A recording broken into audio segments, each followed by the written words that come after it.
Every community carries secrets buried beneath its snow and silence. But this story begins where despair was supposed to win. Instead, it awakened a bond stronger than chains, storms, or fear. Watch with us as courage takes an unexpected form. Don't forget to hit like, subscribe for more, and comment below the city you're in and the part of the story that moved you most. The snow had fallen so heavily over Red Hollow that it looked as if the town had been buried beneath an ocean of white silence. Main Street, normally alive with shopkeepers and the chatter of neighbors, stood empty under the flickering street lamps. Beyond the edge of town, past the broken railroad tracks and sagging fences of the old lumber yard, an abandoned warehouse rose like a tomb against the bruised sky. Its bricks were chipped, its windows shattered, and its warnings of no entry were rusted and ignored by time. Inside that warehouse, Deputy Ethan Cole, one of the few black deputies in this small Montana town, sat bound to a chair, blindfolded, wrists cut raw from rough cord. His breath steamed in the cold basement, uneven and shallow, each inhale reminding him of how long he had been gone. The cold gnawed at his bones as the minutes stretched into hours and then days. He had been missing for 3 days, his face plastered across telephone poles, gas station counters, and church bulletin boards. But no one knew he was still alive, chained like an animal in the dark. Ethan's muscles ached with every small movement, and though his spirit had been trained to endure, doubt crept into his mind. Was this how it would end? Forgotten in a frozen basement, his service and loyalty erased by a single act of violence? Outside, padding silently through the snowdrifts, came a figure that did not belong. Shadow, a German shepherd with a coat once glossy black and tan, but now patchy and dulled by hunger, limped toward the warehouse. His ribs pressed against his skin with each breath, and the old scar notching his right ear marked him as a dog who had known both duty and loss. Years ago, he had been a certified search and rescue dog, partnered with Officer Rachel Monroe, a strong-willed white woman with a laugh that softened even the darkest days. Together, they had pulled survivors from wreckage and guided lost hikers back to their families. They were a team until a fire stole Rachel away. Shadow had clawed and barked and tried to drag her from the flames, but smoke and collapsing beams defeated him. When the fire consumed her, something inside Shadow died as well. He fled the kennel during her funeral week and never returned, becoming just another stray ghost haunting the outskirts of Red Hollow. For more than 2 years, he had lived off scraps, ignored by most, his once proud training buried under the weight of grief. But that night, as the wind cut sharp through the pines and snow thickened over the abandoned lumber yard, Shadow froze. His ears twitched. His nose caught something that made his body tense, a scent of sweat, blood, and fear. He tilted his head, listening. Then came the sound, faint but human, a muffled moan.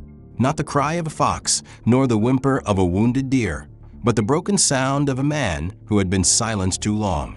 Instinct surged in Shadow's veins. He crept closer, paws pressing softly against snow and ice, until he found a crack in a basement window, just wide enough to breathe through. His nose pressed to the glass, warm breath fogging its surface, and what he saw rooted him in place. Ethan Cole sat slumped in a chair under the buzz of a weak bulb dangling from a frayed wire. His uniform shirt was torn, his badge missing, his beard unkempt, his dark skin shining with sweat in the dim light. Rope cut into his wrists and blood dried at his knuckles. His head drooped forward, blindfold still wrapped tightly across his eyes. Shadow's heart pounded. He didn't know the man's name, but he knew what this meant. This was a rescue. His training, long buried under grief, surged back like a fire rekindled. Inside, Ethan stirred. His cracked lips parted, and a groan escaped his throat. He froze when he heard it, the faint scratch of claws against concrete, followed by a low growl, deep but not threatening. His ears strained in the silence. "Who's there?" he rasped, his voice hoarse from thirst. No answer came, only another low growl, softer this time, like a whisper of reassurance. "Dog," Ethan croaked. "Is that a dog?" His chest tightened. He thought of his childhood, when his grandmother told him that angels came in many forms. Could this be one now, when he had nothing left? Shadow pawed harder at the window, But the glass held. The room was sealed, and the walls were too thick. He couldn't break in, not yet. His body trembled, torn between desperation and training. The man needed him, but footsteps thundered above. Shadows shifted under the bulb as someone moved in the building above. Shadow stiffened. Instinct told him to retreat, to live to fight another moment. He gave one last look at Ethan, his amber eyes glowing through the frost. Ethan tilted his head, heart racing, certain something living was there with him. Then, just as suddenly, silence. Shadow slipped back into the snow outside, disappearing into the night. Inside the basement, Ethan's chest heaved with fresh hope and fear. Someone or something had found him. He pressed his forehead against the blindfold, whispering into the cold, "Please, come back, boy." His words dissolved into the silence, but Shadow had heard them.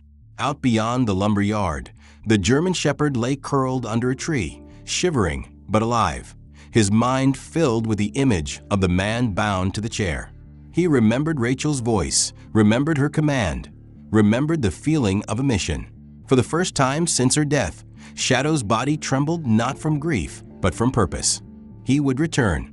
In town, the posters of Deputy Ethan Cole fluttered under the lamplight, faces pressed in prayer for his safety, officers scouring empty leads. None of them knew that the answer had already appeared, walking on four paws, ribs showing, but spirit unbroken. The world had forgotten both Ethan and Shadow, but that night, in the cold and snow, fate bound them together. Their fight for survival had only just begun. The night stretched on over Red Hollow like an endless shroud, the wind scratching against the sides of houses and rattling the eaves, as if even the storm carried whispers of the missing deputy.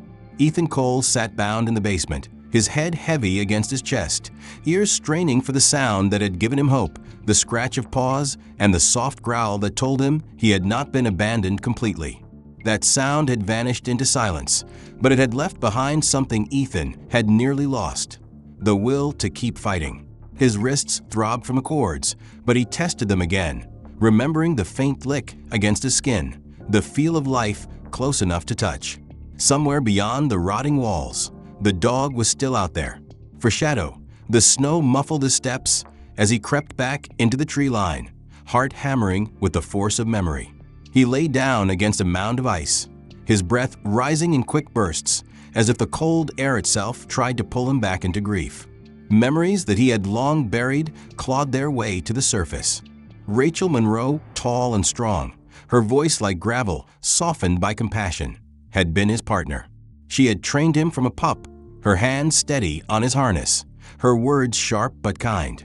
He remembered the first rescue they ever completed together, a child trapped under a collapsed shed after storm. Rachel's commands had been clear, her encouragement constant, and together they had dragged the child into daylight. The cheer in Rachel's voice had carried through the wind that day, and Shadow had felt like more than a dog. He had felt like a soldier. But fire changed everything. 2 winters ago, Rachel had been called to an apartment fire on the edge of town, smoke billowing into the night sky. Shadow remembered the heat, the screams, the chaos as people spilled onto the icy street. Rachel had gone in, her hand on his harness, her eyes locked on the stairwell where a family was trapped. The beams cracked and fell around them. Shadow had pulled, barked, lunged, but the weight of the fire consumed the building.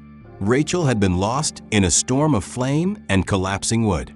He had clawed until his paws split, trying to reach her, but he could not fight fire with flesh. When the roof caved in, his world ended.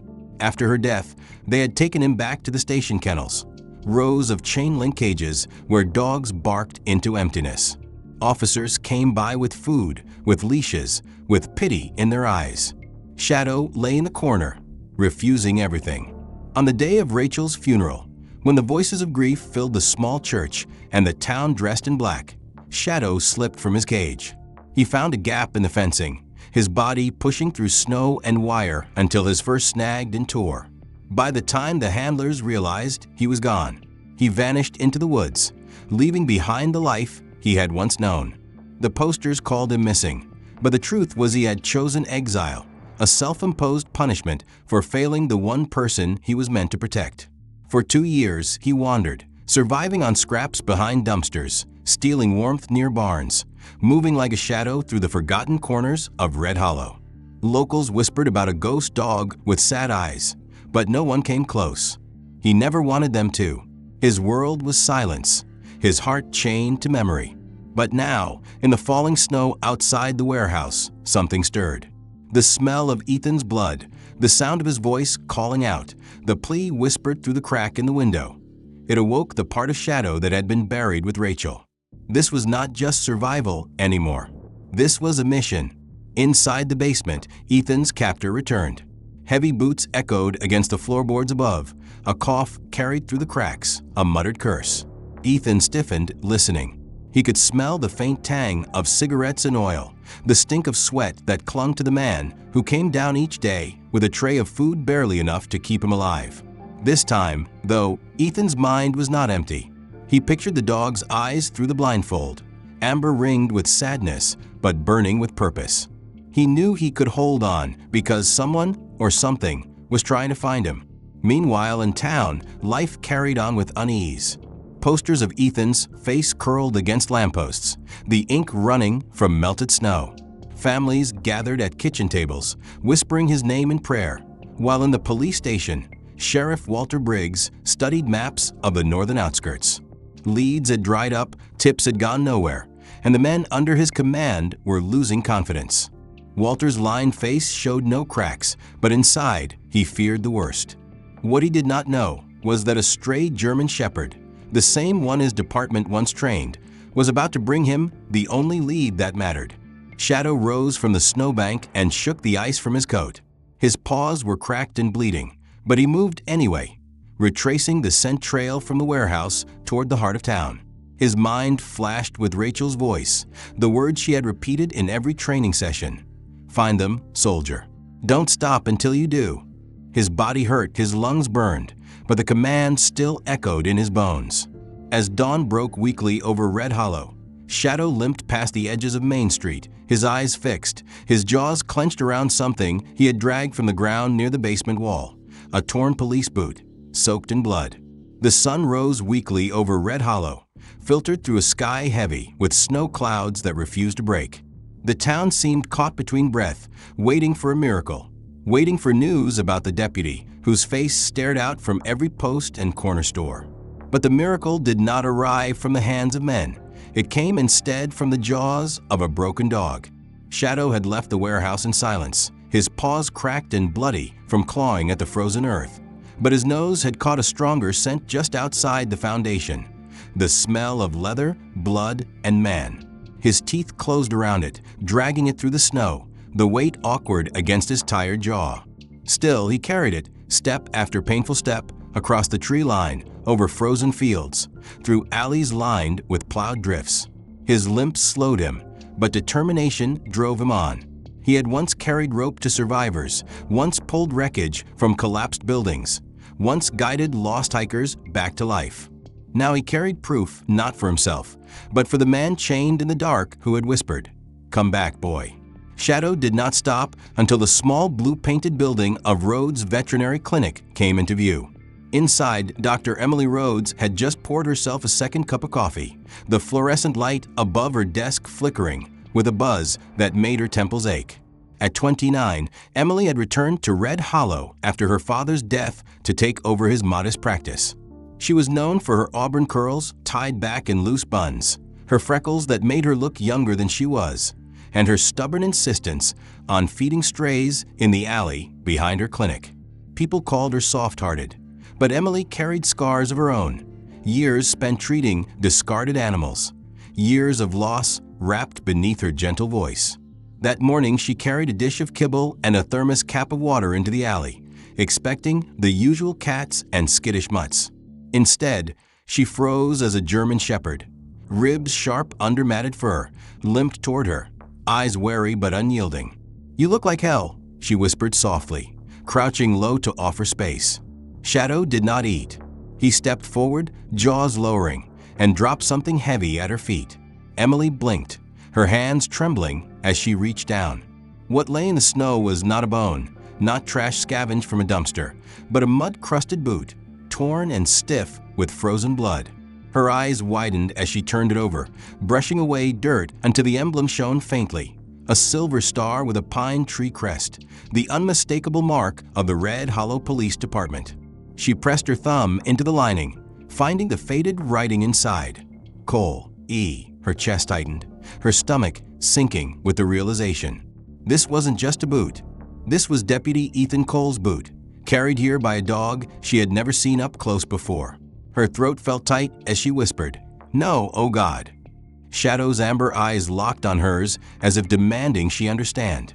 Then, without a sound, he turned and limped back toward the snow, his breath clouding in the cold. Emily stared down at the boot, her pulse thundering. She ran back inside, clutching it like fragile evidence. At her desk, she laid it gently on a towel, cleaned away the mud, and stared at the dried blood near the tongue and heel. It was real. Ethan had been alive long enough to bleed into this leather. She opened her laptop, pulling up the local news stream, and the familiar face stared back. Deputy Ethan Cole, missing 3 nights ago, last seen on patrol. His dark eyes in the photo carried the same steadiness she remembered from town events, from moments when he had crouched down to greet children by name or returned lost dogs after a shift.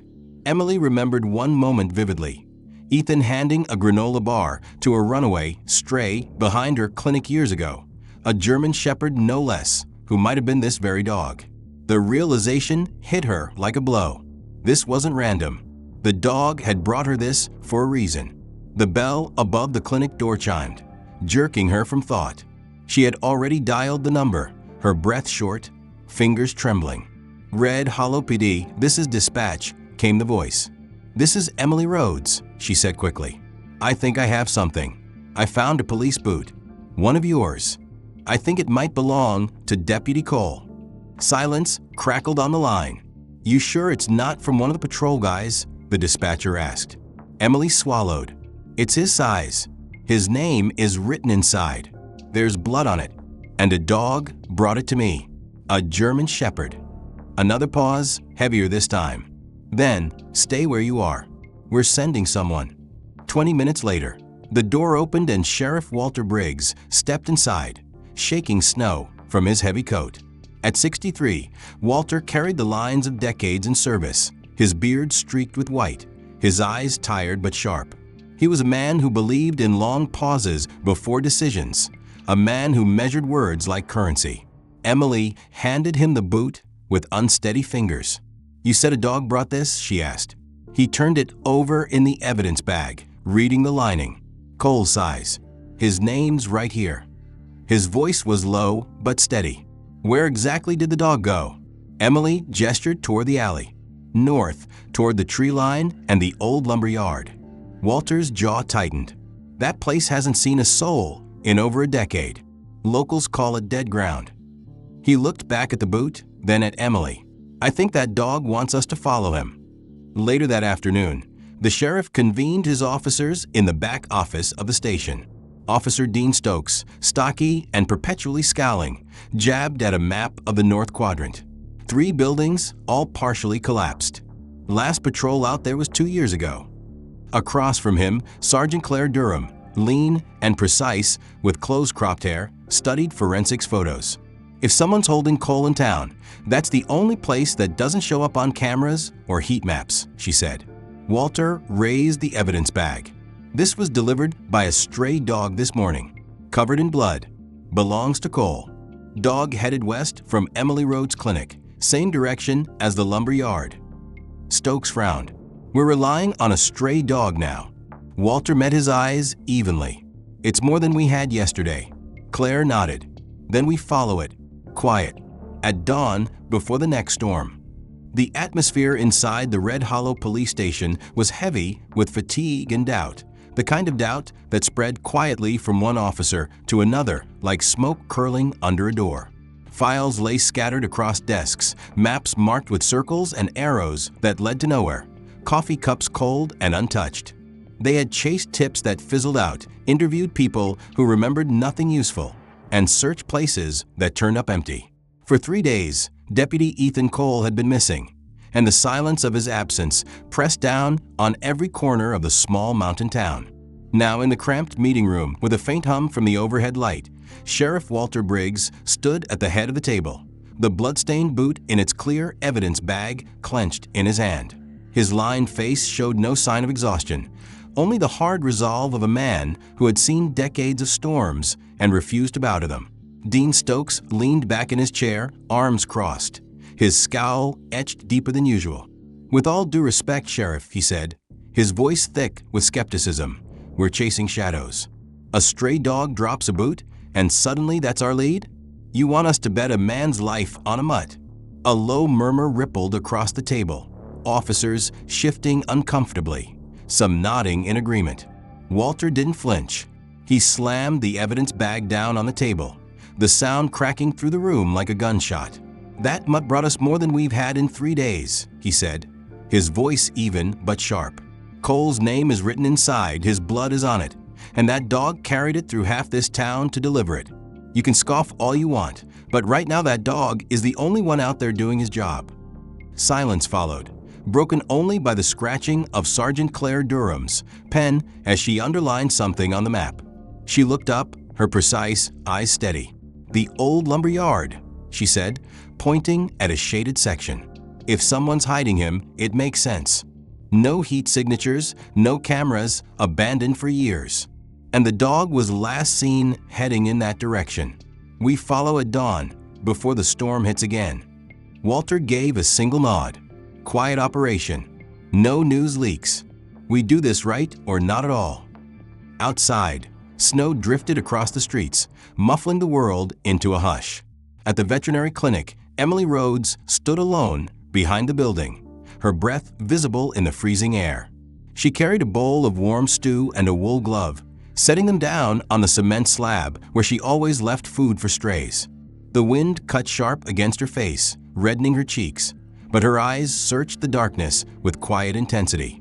"Come back, soldier," she whispered, her voice soft but trembling. Her father had once told her that sometimes animals carried burdens heavier than people could see, that they remembered kindness and loss just as humans did. She believed it now more than ever, looking into the emptiness beyond the fence. For a long moment, nothing stirred. Then, just beyond the frost-coated fence, 2 amber eyes blinked in the dark. Emily's breath caught, her heart leaping. Shadow stepped forward, his body gaunt but strong, his limp more pronounced now from the miles he had traveled. His gaze locked on her, haunted yet unwavering, as if he carried not only the memory of his lost handler, but the weight of a mission only he understood. He sniffed at the stew, not eating, just acknowledging its presence, then lifted his head to meet her eyes again. Emily knelt, tears burning her lashes. "You know, don't you?" she whispered. "You know where he is." Shadow blinked once, then turned silently back toward the tree line, disappearing into the night as quickly as he had come. Emily remained kneeling in the snow long after he had gone, clutching the glove to her chest, knowing in her bones that the dog would not stop until he finished what he had started. Back in the warehouse basement, Ethan Cole stirred, his lips cracked and bleeding, his muscles weak from days of hunger and cold. He had heard the footsteps above again, heavy and deliberate, but tonight they had stopped short of the door. Instead, he heard a faint sound outside the wall, a low scratch, then silence. His heart clenched with hope, fragile and sharp, because he recognized it. The dog had come back. "Please," he whispered into the darkness, "don't give up on me." The ropes cut deeper into his wrists as he struggled, but it didn't matter. As long as the dog remembered him, he wasn't alone. At the sheriff's office, Claire Durham studied the boot again, her fingers tracing the emblem as if searching for meaning. "He's alive," she said quietly to Walter, her voice steady but certain. "You can tell by the blood. It isn't old. He's still out there." Walter's jaw tightened, his eyes closing briefly as if offering a silent prayer. "Then we move," he said. "First light." He looked at the map one more time, his finger pressing down on the marked warehouse. "That dog is leading us. We'd be fools not to follow." The basement smelled of mildew, rust, and the faint sweetness of pine that drifted in from somewhere beyond the cracked concrete walls. But Deputy Ethan Cole had grown used to the stink of confinement. His lips were cracked, his wrists were raw from the ropes that held him to the chair, and his back burned from leaning too long against the wooden support beam. His head sagged forward, blindfold pressing too hard into his eyelids, cutting him off from any sense of light or direction. He tried to measure time by the sounds overhead, the heavy boots of his captor, the scrape of metal against floor, the creak of doors that seemed to mock him. But time dissolved into one endless ache. His body screamed for water, for food, for freedom. But what burned most was the loneliness, the thought that no one would ever find him. But then, through the silence, came a sound so faint he thought at first it was his imagination, the gentle clicking of claws on concrete. His breath caught, every nerve in his body straining to listen. Then warmth brushed against his skin, a wetness quick and deliberate. Ethan froze, his heart slamming in his chest. Something was licking his wrist. He held still, hardly daring to move, as the tongue pressed against the coarse ropes, not random, not frantic, but measured. "Dog," he whispered, his voice hoarse. His words came out like a croak, but the presence remained. A faint whine followed, low and soft, and the tongue returned, working against the fibers as if testing their strength. Ethan's throat tightened, his chest rising with a sob he had no strength to release. "You came back," he whispered, though he didn't know if it was true. All he knew was that the warmth on his wrist was real, alive, and it was trying to help him. Shadow pressed closer, his body crouched low, his ribs visible with each strained breath. His teeth worked carefully at the knot, tugging strands loose with quiet determination. The ropes were thick, the fibers swollen with Ethan's blood, but Shadow persisted, his tongue and teeth working together the way Rachel Monroe had once trained him. He remembered her voice in his head, the command repeated in drills: "Find them, soldier. Free them." For 2 years, he had ignored the echoes of her memory, but now they drove him forward. He shifted, circling to Ethan's other side, his paw brushing against the deputy's boot. Ethan jerked slightly, then forced himself to still. His whole body trembled, not from cold this time, but from the knowledge that he was no longer alone. The ropes did not give easily, but Shadow abandoned them for a moment, his eyes narrowing on the strip of cloth that bound Ethan's vision. He pressed his snout against it, teeth catching the edge of the knot. Ethan stiffened as pressure tugged across his face, the fabric pulling tighter before loosening. Shadow gnawed with deliberate precision, the cloth fraying, then snapping under the relentless grind of his teeth. Suddenly, light burst through Ethan's world, dim and flickering, but blinding after days of darkness. He squinted hard, eyes watering, his vision swimming in haze. Shapes blurred into existence, shadows dancing under the single bulb that swung overhead. And then he saw him. The dog was larger than he had expected, lean but strong, his black and tan coat ragged and matted with mud, his body limping but steady.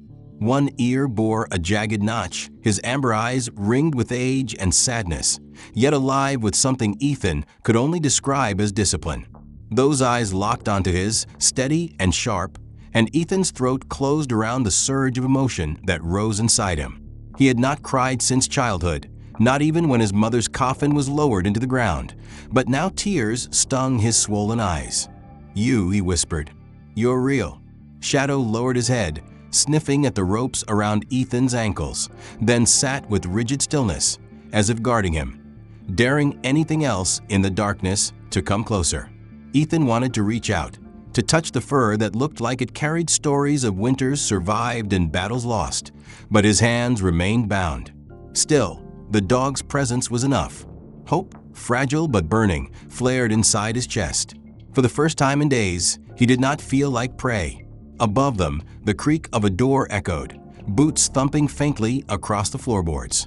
Shadow stiffened, his ears twitching, his body lowering into a defensive crouch. Ethan tensed, his heart slamming with dread. "Go," he whispered urgently. "Hide. Don't let him see you." But Shadow did not move. His amber eyes remained fixed on the stairs, his muscles coiled tight, ready to stand his ground. The sound stopped, silence stretching thick through the basement, and then the footsteps receded. Ethan exhaled shakily, slumping forward, the blindfold now hanging loose around his neck, his chest heaving with relief. Shadow remained at his side, unmoving, a sentinel carved from muscle and loyalty. The faint moment of hope Ethan had felt when Shadow freed his eyes vanished as the sound of the upstairs door screeched open again and Boots began to descend the steps with deliberate weight. Shadow stiffened, his body sinking low, hackles rising along his back, the amber of his eyes narrowing with focus. Ethan held his breath, heart thundering, his chest aching from anticipation. Every creak of wood, every thump of a bootstep sent ripples of dread through the basement. Then the figure appeared, the beam of a flashlight slicing across the damp room. The man was heavy-set, his shoulders hunched, his flannel coat frayed, his jeans stained with oil and dirt. His thinning hair was slicked back, revealing a long scar etched down the side of his jaw, a wound of some long-forgotten fight. His name, Ethan would later learn, was Ray Dalton, and his eyes carried the emptiness of a man who had drowned in bitterness years ago. Ray set down a dented tray with a cup of water and a piece of bread that looked stale enough to break teeth. His laugh was low and humorless as he stared at Ethan slumped in the chair. "Bet you're hungry, deputy," he sneered. "I've been generous, haven't I? Kept you alive longer than most would." Ethan clenched his jaw, refusing to give him the satisfaction of a reply, but inside, his body screamed for the crumbs, for the sip of water that could ease his cracked throat. Ray stepped closer, the flashlight beam passing across Ethan's dark skin, the blindfold dangling from his neck, the ropes biting deep into his wrists. His gaze narrowed. "You lawmen," he said, voice low with venom, "always smiling on your patrols, like you're better than us. Like you know something we don't. You think the badge makes you untouchable." He leaned down, the sour stink of cigarettes clinging to his breath. "Now look at you, blind and tied. How's it feel to be forgotten?" Ethan forced himself to meet the man's eyes, even though fatigue tugged his head down. "If you think this is justice," he rasped, his voice hoarse but steady, "you've already lost." Ray's lips curled into a twisted smile. "Justice," he repeated mockingly. "I don't talk about justice. I talk about truth. You people enforce their rules, but you forget about the rest of us. The quiet ones. The ones nobody sees." He turned, pacing the basement, his boots grinding grit into the concrete floor. "They shut down the plant, threw us out with nothing but empty promises. They called me unstable, said I was dangerous, but I was the one who stayed awake at night while the rest of them slept. I kept them safe, and then they left me to rot.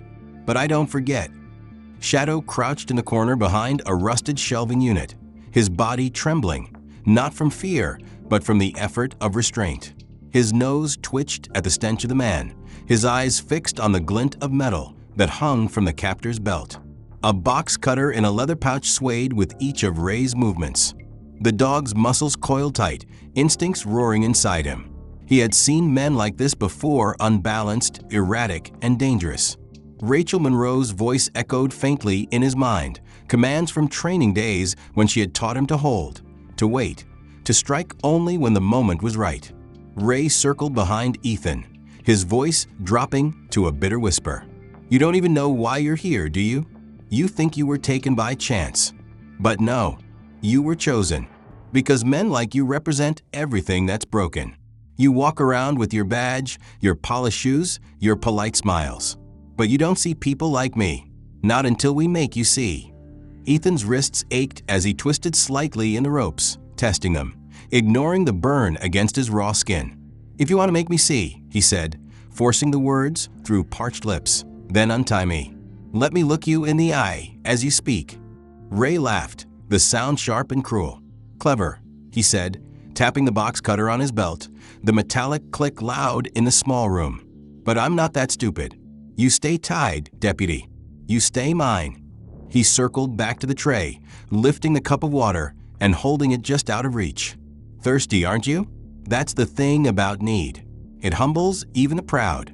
He tilted the cup slightly, letting a drop fall to the ground, the splash echoing louder than it should. Ethan stared, refusing to beg, though his throat felt like sandpaper. In the shadows, Shadow inched forward, his paws soundless against the damp floor. His amber eyes never left the knife. His body vibrated with tension, every fiber of his training telling him to act, but Rachel's ghost held him back. Timing was survival. Timing was life. He crouched lower, nose close to the floor, ears flattened against his head, invisible but poised. Ray finally set the cup back on the tray, shaking his head. "You lawmen think you're heroes," he muttered, his voice thick with resentment. "But me, I see through it. I see the lies. They forgot about me, but I'll make them remember. And you'll be my message." He leaned close again, his breath hot against Ethan's ear. "They'll find you here, or maybe they won't. Maybe you'll just vanish, and they'll whisper your name like you were never real. Either way, I win." Ethan's pulse thundered, but he forced calm into his voice. "You're wrong," he said, steadying his gaze even as fatigue blurred the edges of his vision. "Someone knows. Someone saw me. Someone's coming." Ray chuckled, shaking his head, but his laughter faltered when Ethan added hoarsely, "A dog. He found me." For a split second, Ray's face stiffened, his eyes narrowing in suspicion. "Dog," he repeated, scanning the room with sudden unease. "What dog?" His flashlight beam jerked across the walls, the shelves, the corners, but Shadow pressed himself flat, unmoving, a shadow among shadows. Ray muttered under his breath, shaking his head as if dismissing the thought, but unease lingered in his eyes. He picked up the tray again, his boots heavy as he moved back toward the stairs.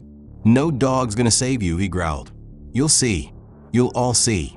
His footsteps thudded upward, the door groaning shut behind him, the bolt scraping into place.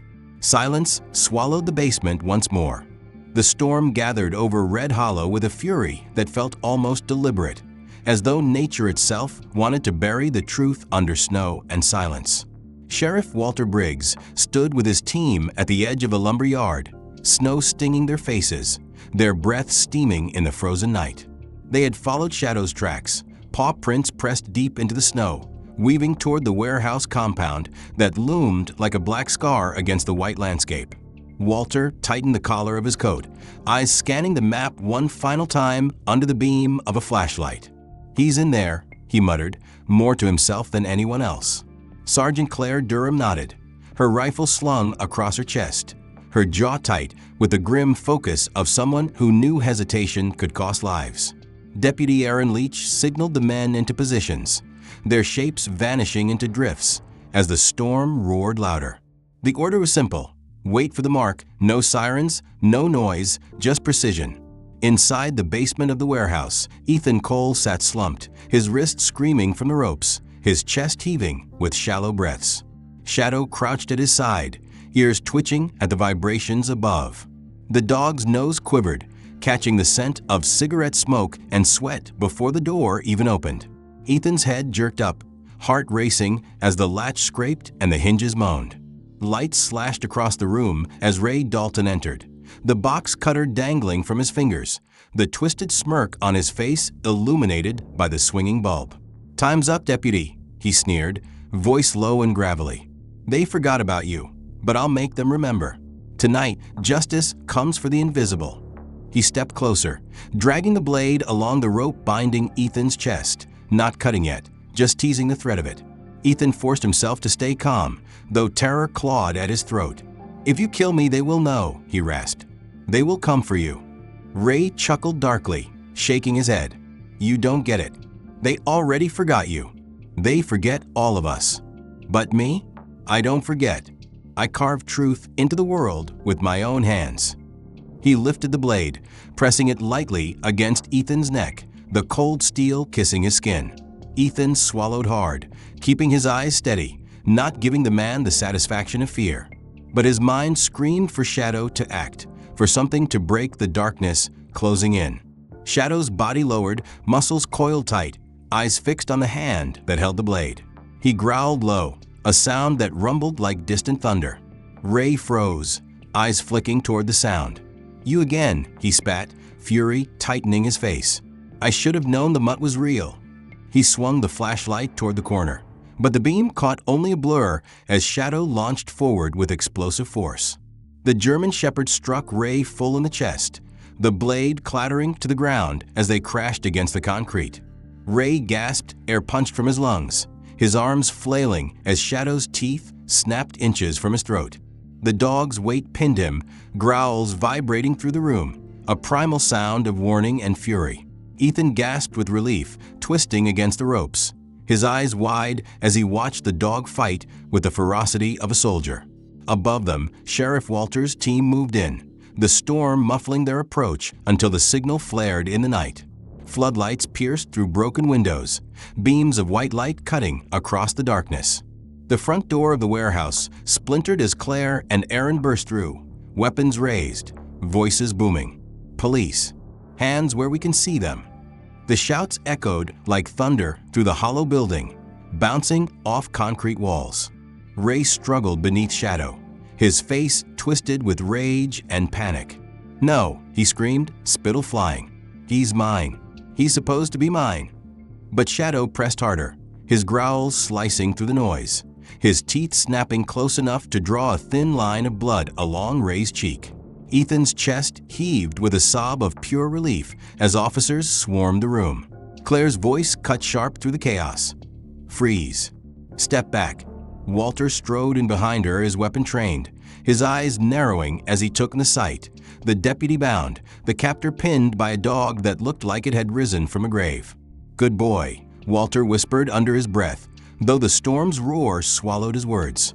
Aaron rushed to Ethan, knife in hand, cutting through the ropes with swift precision. Ethan slumped forward into his arms, weak but alive, his eyes wet with exhaustion and gratitude. "We got you," Aaron murmured, steadying him. "You're safe now." Ethan turned his head, his voice barely a whisper. "The dog you brought you." Walter's eyes flicked to Shadow, who remained crouched over Ray, his body vibrating with tension, unwilling to release his hold until he knew Ethan was free. Claire lowered her weapon slightly, off flickering across her stern face. "He's not just any dog," she muttered. Ray struggled weakly, his strength drained, his fury burning out as Shadow's growls rumbled like a storm breaking. Officers dragged him back, cuffing his wrists as he spat curses into the air, his words drowned by the sound of chains tightening. Ethan blinked against the floodlights, his vision blurred by tears. The sight of Shadow burned into his heart. The dog finally stepped back, panting heavily, his amber eyes locking onto Ethan's once more. In those eyes, Ethan saw everything: loss, pain, memory, and the unbreakable will to save. He whispered hoarsely, "You came back." Shadow tilted his head slightly, ears pricking, as if acknowledging the words before sitting with rigid stillness, a soldier waiting for his next command. The hospital room hummed with the steady beeping of machines, the sterile smell of antiseptic thick in the air, the fluorescent lights casting a pale glow over Deputy Ethan Cole's exhausted body. He lay propped against pillows, bandages wrapped around his wrists, and for dripping into his arm, the dull ache of bruises and broken skin a reminder of what he had endured in that cold basement. His chest rose and fell slowly, but his eyes remained sharp despite the weakness in his body. Sheriff Walter Briggs stood at the foot of the bed, his coat still dusted with snow from the rescue, his gray eyes fixed on Ethan with a mixture of relief and concern. Sergeant Claire Durham leaned against the wall, arms crossed, her face as composed as always, though the tightness around her mouth betrayed the adrenaline still coursing through her veins. They had pulled Ethan out alive, they had put Ray Dalton in cuffs. But the silence in the room told them the story was far from over. Ethan shifted, wincing as he raised himself slightly higher, his voice raspy from thirst and disuse. He wasn't acting alone, he said, his words soft but heavy. Walter frowned, stepping closer. "What do you mean?" Ethan's gaze fixed on the blanket draped over his legs, as if speaking the words aloud might summon something darker. "Ray kept talking," he whispered. "He said he wasn't the one who chose me. He said a man in a white van promised him a child to replace the one he lost. He said I was bought, a replacement, a message." Claire straightened, her jaw tightening as the weight of the revelation settled over the room. "So Ray wasn't the mastermind," she said, her tone sharp and clinical. "He was following orders." Ethan nodded faintly, his throat dry. "He's a broken man, grieving, twisted by anger. But he wasn't the one pulling the strings." Someone else is out there, someone who knew where to find me, someone who wanted me gone.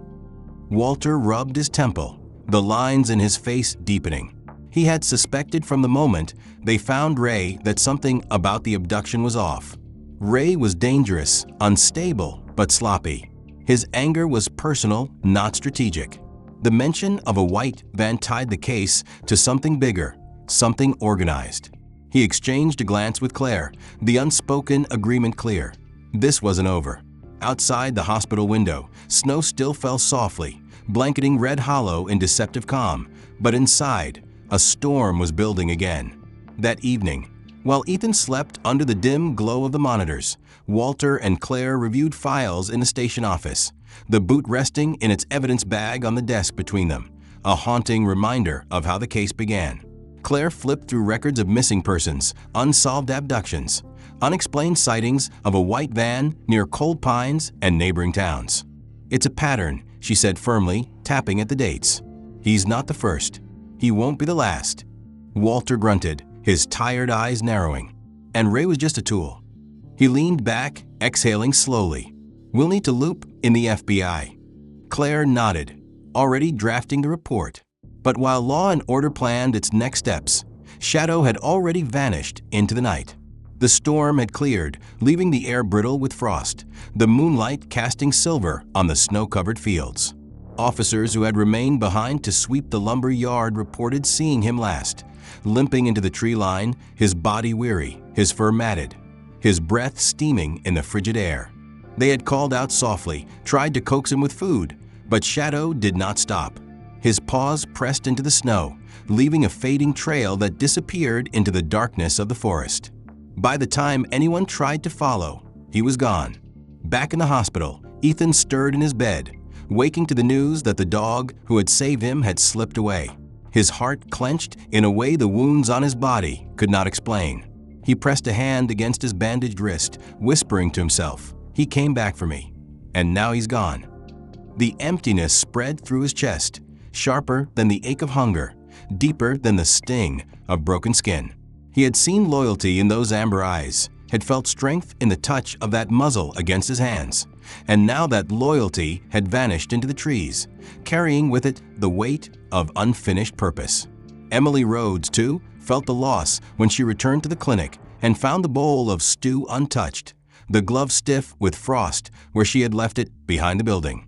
She stood in the alley, her breath fogging in the cold, staring at the fence line where amber eyes had blinked before. "Where are you, soldier?" she whispered, clutching the wool glove tight. She had begun to hope that the ghost dog who had carried the deputy's boot was more than a fleeting miracle. But hope, like snow, melted quickly when left in the open air. In the interview room at the station, Ray Dalton sat hunched over, his cuffed hands trembling, his eyes glazed, but his mouth muttering fragments.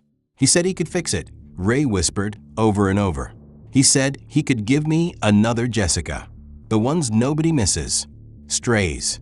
Claire watched from across the table, her notebook open but untouched. Her voice was low and calm when she pressed him. "Who is he, Ray? Who is the man in the white van?" But Ray only smiled, broken and strange. "You'll see," he murmured, eyes distant. "You'll all see." Claire closed her notebook, her stomach twisting with unease. Ethan's recovery was slow but steady. Each day, he sat up a little longer, walked a little further down the hospital hall, his body rebuilding strength. But no matter how many stitches healed or how many muscles regained their strength, the absence of Shadow gnawed at him. At night, when the ward fell quiet, he closed his eyes and saw those amber eyes glowing through frost, saw the moment light return to his world when Shadow gnawed through the blindfold, saw the blur of fur and teeth when the dog slammed Ray into the concrete. And always he saw the forest, the darkness swallowing his rescuer. "You saved me," he whispered into the silence, his throat tight. "I'll find you again." Walter Briggs returned to the hospital one evening, his long brown coat damp from melted snow. He sat beside Ethan's bed, his voice low but steady. "We're not done," he said. "This goes deeper than Dalton. The van, the missing cases, it all connects. And that dog of yours, he's not gone. He'll be back when we need him." Ethan met the sheriff's tired eyes, hope flickering faintly in his chest. "He's not mine," Ethan said softly.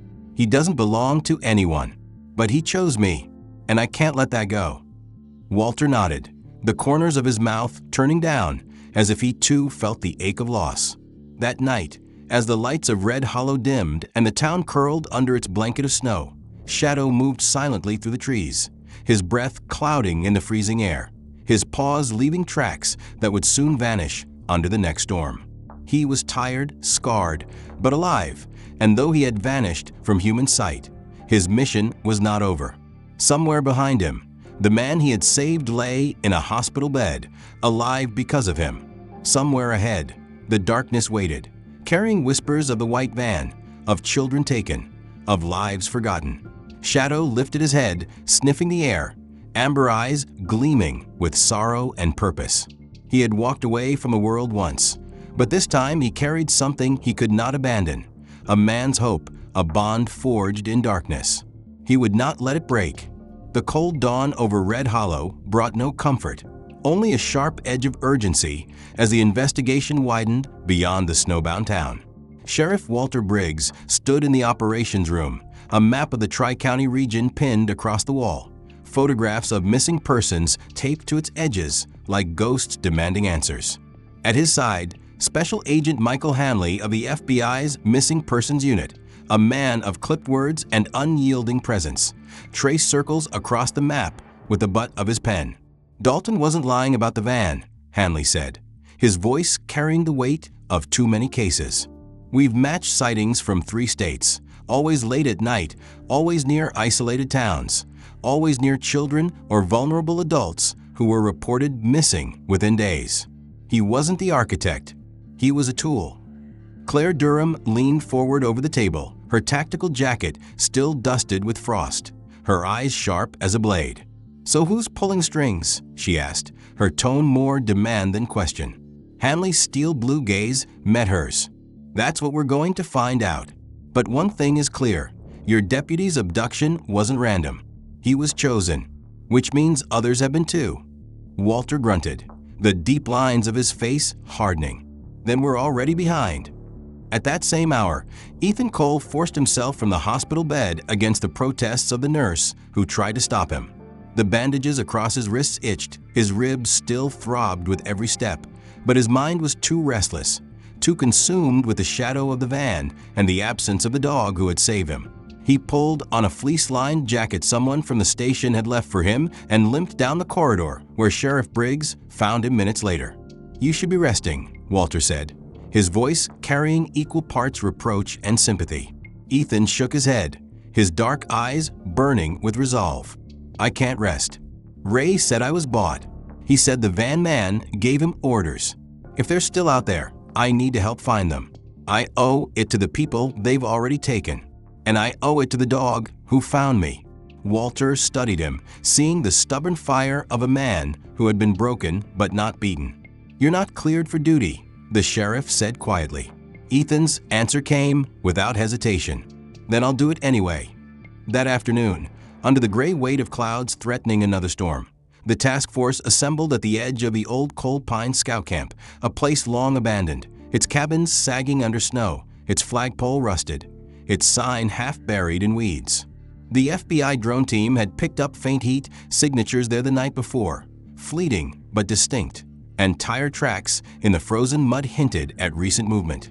Hanley crouched by the tracks, running a gloved hand along the grooves. Same pattern we've seen before. Commercial tires, cheap retreads. Whoever drives, that van doesn't care about being noticed on the road. They think no one's watching. Claire scanned the tree line, her weapon resting against her shoulder. "Then they've underestimated us." Walter ordered the team into position, radios crackling softly in the cold air, every step muffled by snow. Ethan followed, slower, still favoring his injuries, but his presence was steady, his mind tethered to one thought: Shadow. He searched every drift, every bend of branches for the amber eyes that had vanished from his world. As the team crept closer to the first cabin, a sound stopped them in their tracks, a bark, sharp and deliberate, carrying through the frozen stillness like a signal. Ethan's heart slammed against his chest. He knew that bark. His breath came in a fogged gasp as he whispered, "Shadow." Out of the treeline, the German shepherd emerged, his coat still matted, his gait uneven with the old limp, but his presence undeniable. He paused at the edge of the clearing, his amber eyes locking directly on Ethan before shifting toward the camp. Then, without waiting, he turned and trotted forward, nose to the ground, leading them as if he had been part of the plan all along. Hanley froze, watching the dog with narrowed eyes. "That your stray?" he asked Ethan. Ethan's voice cracked.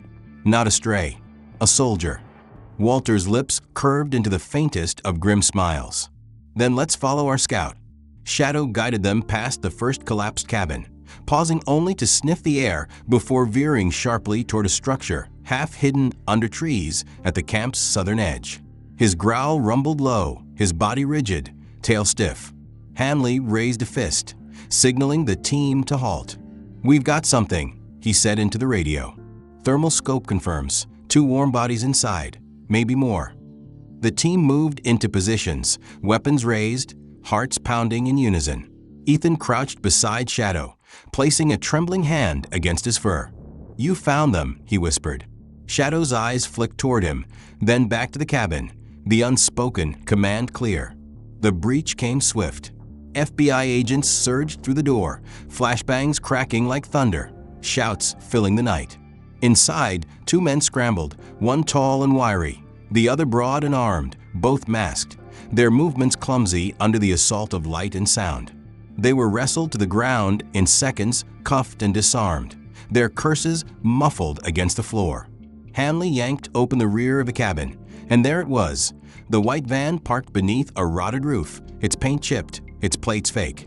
The smell of gasoline oil and stale food wafted into the air.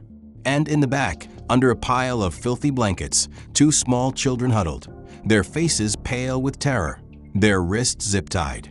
The girl stared with wide, glassy eyes, too shocked to cry, while the boy whimpered softly.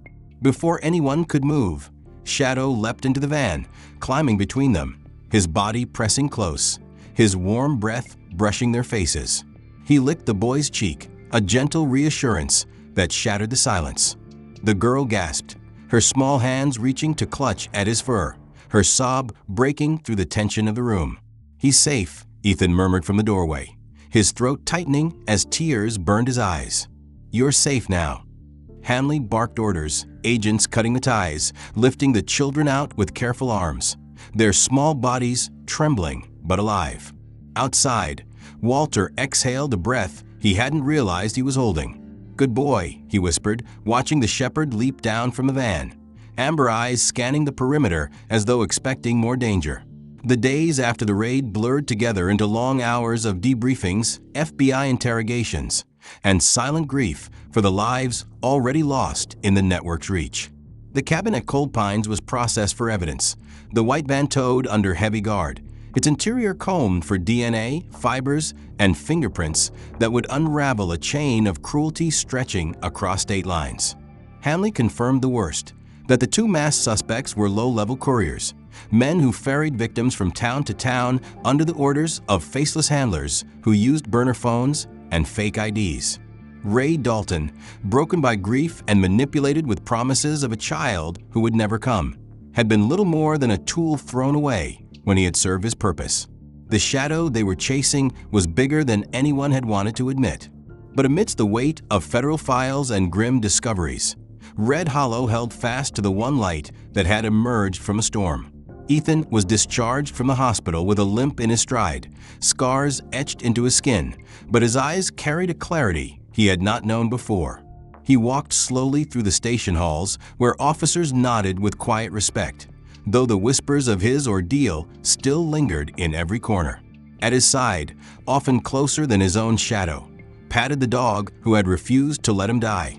Shadow wore no collar, no leash, only the weight of his own history. He had returned to Ethan's side after the raid, not because anyone commanded it, but because he chose to stay. At night, Ethan often woke with his heart racing, the basement walls pressing in on his dreams, but a quiet breath, the sound of paws shifting against the floor, reminded him that he was not alone. 1 week after the rescue of the children, Sheriff Walter called a gathering behind the station. Folding chairs were set in neat rows, the winter air crisp, the sun weak but bright enough to glint off the snow. The people of Red Hollow came, bundled in coats and scarves, faces lined with weariness but softened with gratitude. Shopkeepers who had taped Ethan's missing poster to their windows, children who had whispered prayers before bed, old women who had brought candles to the church steps, all gathered to see the dog who had saved the deputy when the world had nearly forgotten him. At the center of the makeshift stage, a small table bore a simple item, a brass tag engraved with the K9 seal, the name etched clearly, Shadow, Red Hollow Sentinel. Ethan stepped forward in uniform for the first time since his abduction, his spine straight despite the pain that lingered in his ribs, his voice low but steady as he addressed the town. He spoke of darkness, of a basement where he thought he would never see the sun again, of the sound of paws against concrete, of the warmth of a muzzle against his bound hands. He told them that sometimes heroes do not arrive with sirens or badges or shining armor. They arrive with fur, scars, and a heart that refuses to give up. He knelt beside Shadow, his hand trembling as he fastened the tag to the dog's collar. "Do you accept the call to serve again?" he whispered, the words more ritual than command. Shadow lifted his head, his amber eyes catching the light, and let out a single bark that echoed across the crowd. Applause thundered, hands clapped together, and for a moment the whole town seemed to breathe again. Emily Rhodes stood near the front, tears streaking her cheeks despite her attempts to smile. She remembered the day Shadow had dropped the bloody boot at her feet, remembered the decision to trust him when reason said not to, and now she saw him standing tall again, not as a ghost, not as a stray, but as a guardian restored. Sheriff Walter's weathered voice cut through the cheers. "This town has seen its share of storms, but let us never forget that sometimes salvation comes from the ones we thought were lost." Shadow was abandoned, broken, and forgotten, but he found his way back. And in saving one of us, he reminded all of us that no soul is beyond redemption. The ceremony ended, but the meaning lingered long after the chairs were folded and the crowd dispersed. Children left treats by the station door. Families nodded with respect when they passed the deputy and his dog on the street, and whispers of the sentinel followed them wherever they went. Ethan and Shadow walked the beats together, their strides uneven but steady, the silence between them filled with understanding. When Ethan looked down at him, he no longer saw a stray. He saw a partner, a reminder that even in the darkest cellars of life, loyalty can cut through despair. Months later, the investigation continued, files piling high on FBI desks, leads chased across highways and towns.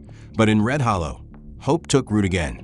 Emily founded the Second Chance Project, a program to train strays into service dogs, using Shadow as the living emblem of what patience and faith could restore. Every Saturday, children gathered in the field to watch demonstrations, their laughter rising like sunlight as Shadow moved with renewed purpose. They saw not scars but strength, not loss but survival, and in his amber eyes, they saw the proof that second chances were real. On one quiet evening, Ethan stood with Shadow on the ridge overlooking the town. Snow dusted the rooftops below, smoke curled from chimneys, and the world seemed for once at peace. Ethan rested a hand on the dog's neck, his voice breaking as he whispered, "You saved me when no one else could. You reminded me that even when we are forgotten, we are not lost." Shadow pressed closer, his body warm against the cold, his eyes fixed on the horizon as though watching over more than just one man, but an entire town. And so it ended, not with vengeance, not with despair, but with a reminder carried in the steady steps of a man and his dog. Sometimes God does not send angels with wings. Sometimes He sends them with fur for paws and a heart that refuses to give up. Shadow had been broken, abandoned, left to wander the edges of memory. But in the moment he was needed most, he returned to prove that redemption waits for all who still have the courage to believe. The end. If this story touched you, take a moment to support our work by hitting the like button and subscribing so you don't miss the next one. I'd love to hear your thoughts. What part of this journey between Ethan and Shadow stayed with you the most? Share your feelings in the comments and let us know where in the world you're watching from. Your words help us keep telling stories of courage, hope, and second chances.